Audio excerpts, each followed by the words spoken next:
Bora dar continuidade, galera? Passando agora a falar sobre a consignação judicial, ela ocorrerá, né, quando a gente tiver por objeto coisa ou quando não for possível, em razão de certas circunstâncias, a consignação extrajudicial. Consignação extrajudicial somente para dinheiro, beleza? Então, quando essa for inviável, né, pela via extrajudicial ou quando se buscar a consignação de um objeto, de uma coisa, deveremos se utilizar o que? A consignação judicial. Beleza? Tranquilo? Quem que é o legitimato ativo para propor a ação de consignação em pagamento? Artigo 304 do Código Civil fala que qualquer interessado na extinção da dívida poderá o quê? Pagá-la. Nada mais é que o devedor ou o codevedor.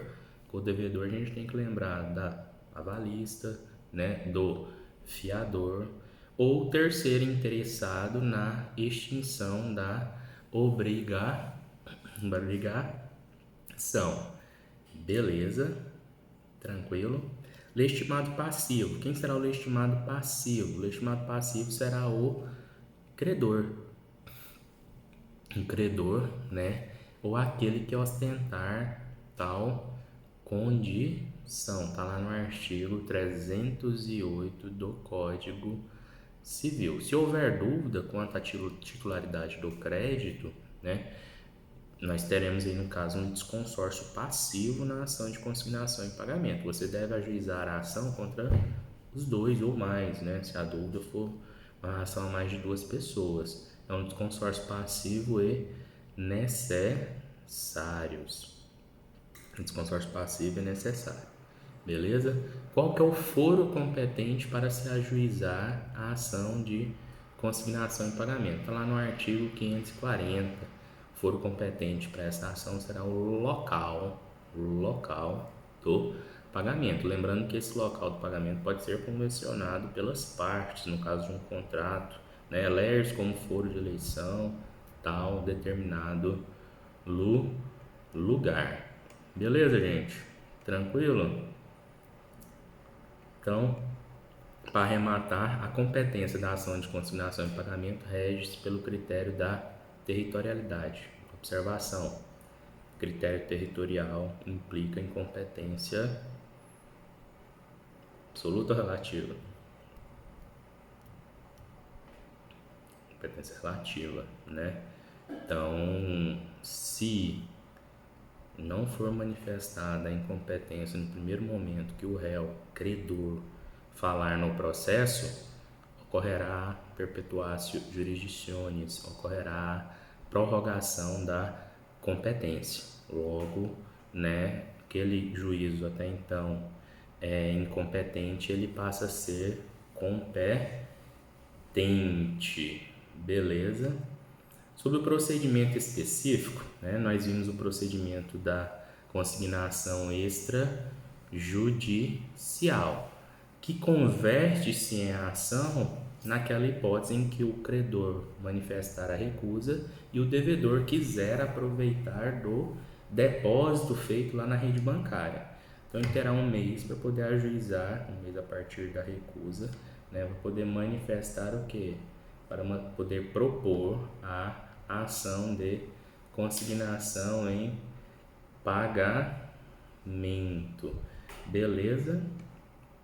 Tranquilo? Vamos dar prosseguimento aqui. No tocante ao procedimento da ação de consignação, tem essa hipótese, né? Consignação judicial tem essa hipótese, como também tem a hipótese, né, em que se for consignada um objeto, uma coisa, né, nesse caso ele será obrigado a utilizar a via judicial para a consignação. Beleza? Tranquilo? Então, dando sequência, Como que se procede? Vai confeccionar a sua petição inicial, né? E de ação de consignação em pagamento. Proposta a ação de consignação em pagamento, ele vai requerer o quê? Que o juiz defira o depósito, né?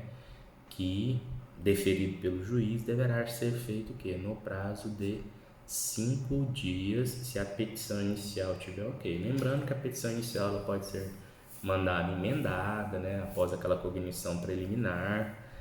E se tiver ok, deferir, você já não vai ressalvar da hipótese lá da extrajudicial, em que foi feita a recusa, em que o dinheiro já está depositado. A partir do momento que você já utiliza a ação de consignação, você vai aguardar o juiz deferir sua inicial para poder efetuar o depósito, né, da quantia ou da coisa no prazo de 5 dias. Se não depositar em 5 dias, extinção do processo. Beleza? Tranquilo? Vamos dar sequência. E se o depósito for realizado de forma intempestiva? O que vocês acham? Gente, se não houver prejuízo ao credor, passou de 5 dias, não. Deposita e intima-se o credor para poder se manifestar, né, de forma judicial acerca daquele depósito. Professor, se tratar de prestações sucessivas, acontece muito de cair na prova a consignação de prestações sucessivas. Exemplo, as prestações de carro, já vimos falar, né? Professor, antigamente tinha uma ação de consignação para poder parcela do carro, e aí? Gente, realmente, inclusive atual contexto que a gente está passando, permite o ajuizamento de uma ação de consignação em pagamento. Suponha que você seja um trabalhador que vai ter seu contrato de trabalho suspenso, agora não mais por 4 meses, foi revogada a medida provisória, né? A gente não sabe por quanto tempo poderá ser suspenso ou se vai se permitir a suspensão, mas suponha que seja suspenso. Você vai ficar 4 meses sem receber. Como é que você vai pagar a prestação do seu carro? Houve uma mudança onerosa para uma das partes no contrato, certo? É permitida a utilização da ação de consignação? Sim, se sua renda diminuiu, você tem que depositar o valor de acordo com a sua renda. Então, o contador faria esse cálculo para você e você ajuizaria a ação de consignação. Deferido o depósito para o juiz, prestação sucessiva, pessoal, todo dia 5 vence. Você terá o quê? 5 dias da data do vencimento de cada prestação para poder efetuar o depósito. Se todo mês eu vou ter que ajuizar a ação? Não. Você ajuiza a ação e o juiz vai deferir o depósito sempre contados em até 5 dias da data do vencimento. Beleza? Qual que é o valor da causa da ação de consignação em pagamento? Gente, na ação de consignação em pagamento, o valor da causa será o valor da prestação, certo? E se for prestações sucessivas, tá lá, o valor da causa, quando a prestação for sucessiva, será o valor de uma anuidade, o valor de 12 prestações. Isso está lá na súmula 449 do STF. Ajuizada a ação, cognição preliminar, deferimento do depósito, o que vai acontecer? Vai dar ciência para o credor, né, para no prazo de 15 dias ou levantar o depósito ou oferecer contestação. Beleza? Tranquilo? A situação em que a coisa for indeterminada, então em que cabe a escolha para o credor, este será citado, né, para proceder à escolha da coisa. Beleza, gente? Tranquilo? Se houver contestação, procedimento comum, procedimento larga de ser especial, tem as regras do procedimento comum, que implica na contestação, impugnação, produção de provas e ao final ter a sentença, certo? E se o credor optar por levantar o depósito.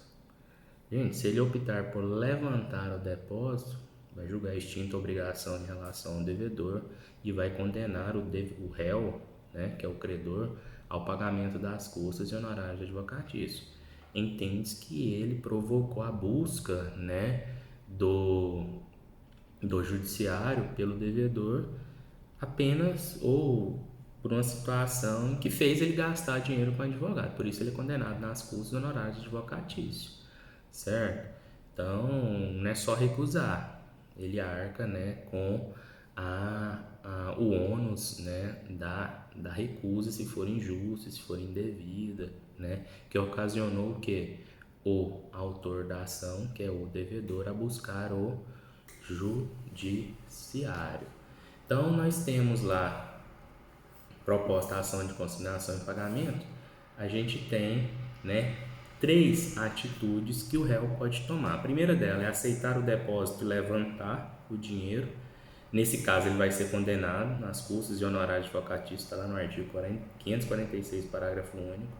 Ele vai poder, né, oferecer a contestação ou qualquer outra modalidade de resposta, contestação, exceção de incompetência, impugnação ao valor da causa, etc. e tal, ou ele pode permanecer inerte, né? Nesse caso, o julgamento antecipado da lide, né, e extinção do vínculo obrigacional do devedor em relação ao credor.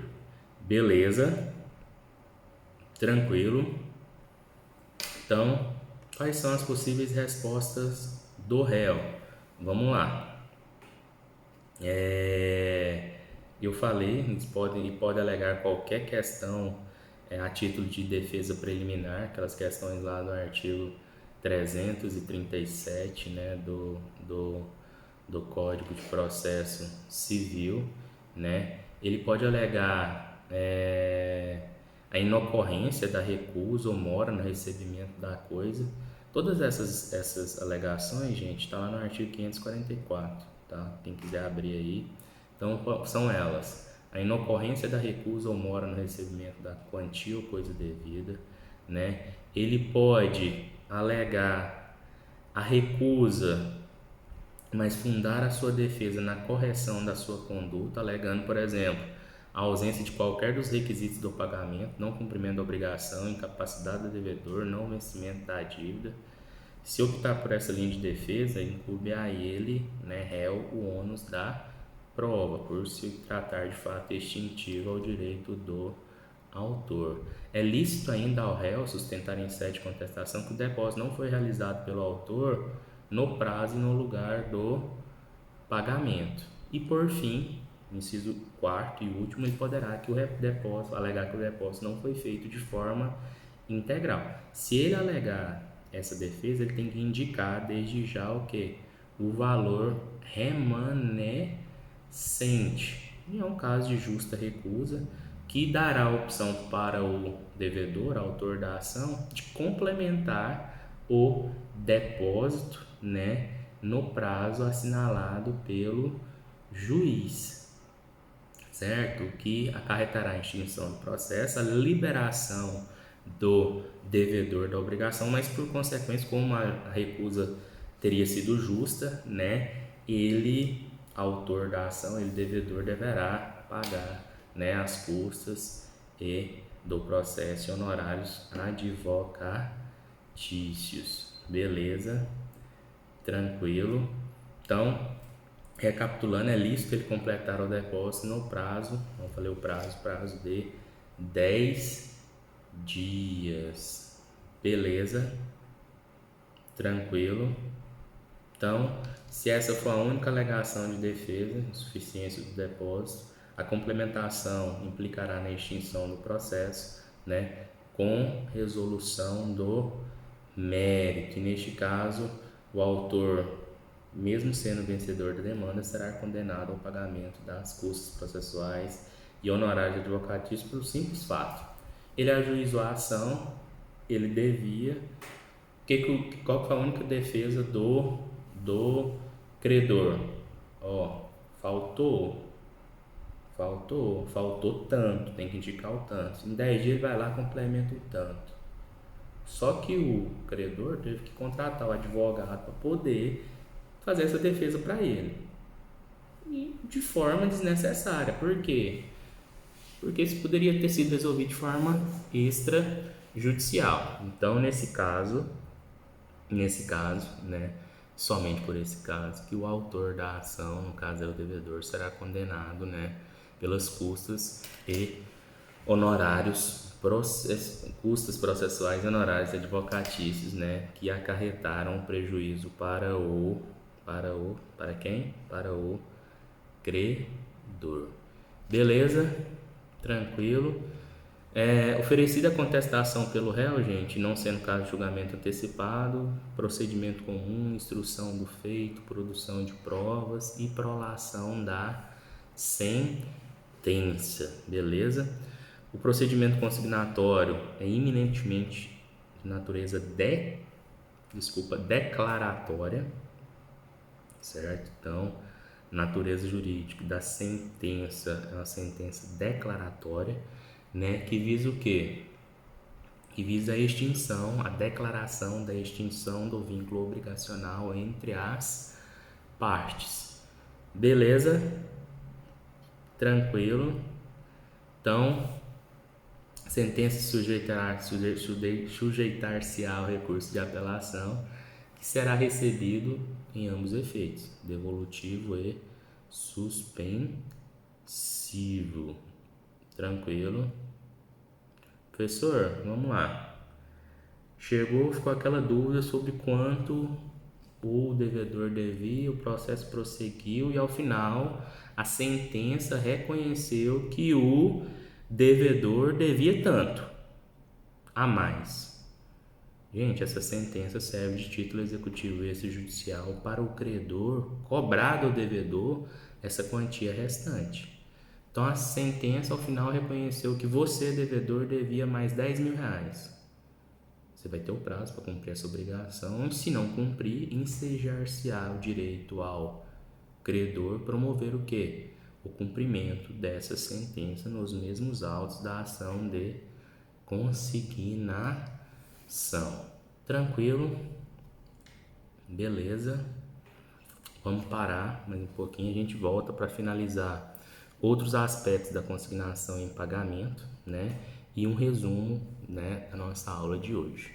Beleza? Fiquem com Deus.